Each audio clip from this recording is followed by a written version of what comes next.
नमस्कार दोस्तों पैसों की खर्च करना और बचाना ये जीवन की एक भाग है। आज इस वीडियो में आय खर्च से संबंधित वीडियो बनाया है जिसमें बचत के कुछ उपाय बताए गए हैं। बचत कैसे करें, यदि आपकी आय सैलरी कम है तो कैसे बचत करना चाहिए, इसके बारे में जानकारी देंगे। वीडियो अंत तक आप बने रहिए। और अभी तक यदि दोस्त नया चैनल में नए आए हैं तो चैनल को लाइक, सब्सक्राइब और बेल आइकन को जरूर दबाइए ताकि नई नई नोटिफिकेशन आपके पास पहुंचता रहे। तो दोस्तों, आज हम बात करेंगे कम सैलरी में बचत कैसे करें। तो इसके लिए चाणक्य नीति की अपनाना बेहद जरूरी होगा, क्योंकि पैसा खर्च करना बचाना जीवन की अहम भूमिका है। जीवन शैली में उतारना जरूरी है। आइए बात करते हैं।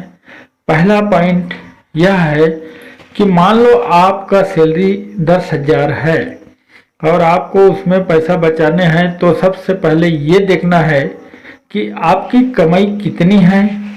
यह जानना अति आवश्यक है। एग्जाम्पल तौर पर मैंने 10,000 तक का आपको उदाहरण दिया। इसका दूसरा पॉइंट है, आपने खर्च कितने हैं। कहने का तात्पर्य यह है कि खर्च कितने हैं उसका बजट आपको जरूर बनाना चाहिए। ये देखना चाहिए कि आपके खर्च कितने हैं।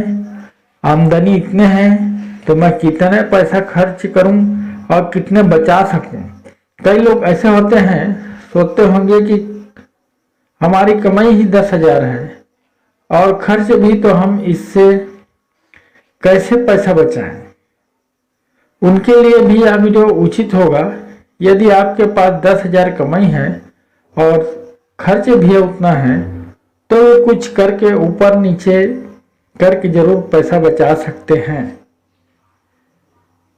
तीसरा पॉइंट यह है कि यदि आप अपने इनकम से 10% भी बचा लेते हैं तो आप भविष्य में बहुत पैसा बचा लेते हैं, क्योंकि जितनी इनकम है उसका 10%, 10,000 की इनकम 10% में कितना होगी, 1,000 रुपया।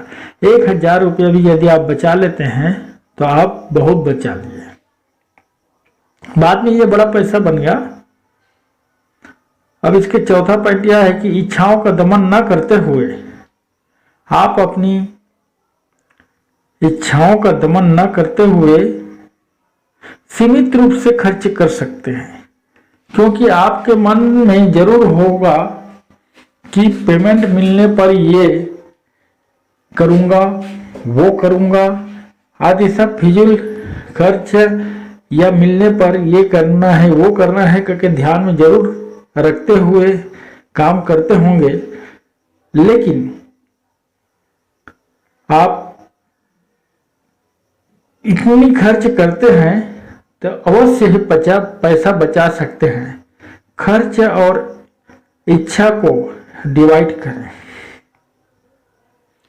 पांचवा पॉइंट है, मान लो यदि आपके घर में 2 बाल्टी खरीदनी है तो आप पहला माह 1 बाल्टी खरीद लें और दूसरे महीना में 1 बाल्टी खरीद लें।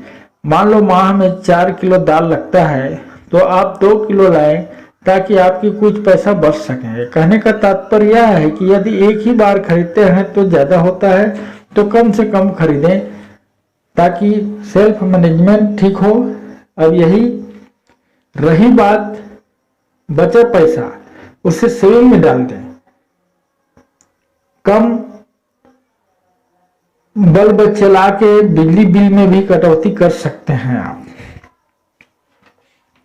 इसका छठवां पॉइंट है, बचाए हुए पैसे को अकाउंट में जमा कर दे ताकि 2 से 3% ब्याज मिलता रहेगा। मान लो आपकी 2 बच्ची है और 10,000 का 10% 1,000 रुपये बचा लेते हैं तो आप 500 रुपया दोनों बच्चों के नाम में सेविंग कर सकते हैं। 1 साल बाद उसको फिक्स डिपॉजिट भी कर दें 2-3 साल के लिए, या फिर स्वयं जमा रखें। इसका 7वां पॉइंट है, इनकम का आंकलन में 10%, मतलब 10,000 का 10% बचा लो और अपने घर की मैनेजमेंट को उसी 10,000 में आगे पीछे करके खर्च करना चाहिए, ना कि 10% में से, क्योंकि 10% में से पैसा साल भर बाद काम में लाना है। 12 महीना में 12,000 बच रहा है तो 2,000 को अपने इच्छा में खर्च कीजिए और 10,000 को सेविंग कीजिए। देखना कितना बढ़िया आपकी एक अमाउंट एक साथ बचत हो जाएगी। इसका 8वां पॉइंट है खरीदारी में समझदारी। जब भी आप बाजार जाते हैं तो 4 दुकान में कोई भी सामान का भाव ताव पूछ कर ही लेना चाहिए, क्योंकि यदि एक के पास 10 रुपये भी यदि कम है तो दूसरे के पास हो सकता है और 10 रुपया कम हो। इसलिए 2-3 दुकानों से पता करके ही सामान लेना चाहिए, ताकि इसमें कुछ पैसे आप बचा सकते हैं। इसका 9वां पॉइंट है खरीदारी नकद करें।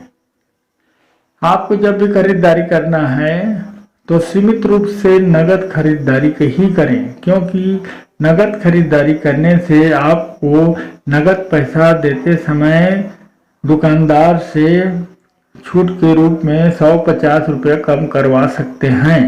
लेकिन यदि उधारी आप लेंगे तो आप 150 कम नहीं करवा पाएंगे, पैसा नहीं बच पाएगा। इसलिए जहां तक हो सके खरीदारी को नगद करें। इसका 10वां पॉइंट है घर में गुल्लक।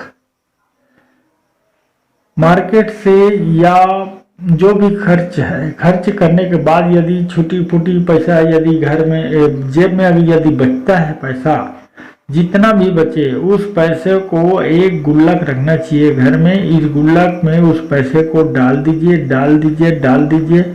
ऐसे करते करते साल भर डालिए आप पैसा, साल भर बाद निकालेंगे तो उसमें एक बड़ा अमाउंट ही आपका जमा हो जाएगा। आपको किसी प्रकार से कुछ करना नहीं पड़ेगा। बूंद बूंद में घड़ा भरता है, ठीक उसी तरह से बूंद बूंद में ही उस गुल्लक में पैसा भर जाएगा। जी हाँ दोस्तों, इसका अंतिम पॉइंट है एक दिन का उपवास जरूर रखें। एक दिन का उपवास यदि आप रखते हैं तो दिन में जो होने वाली खर्च है उसमें से कुछ रूप जरूर बच जाएगी। इसीलिए एक दिन उपवास जरूर रखें। ठीक है दोस्तों, आज के वीडियो में इतना ही। फिर मिलेंगे नेक्स्ट वीडियो में। तब तक के लिए हमारे चैनल को लाइक, सब्सक्राइब और बेल के आइकन जरूर दबाइए, ताकि नए नए नोटिफिकेशन आपके पास पहुंचता रहे। धन्यवाद।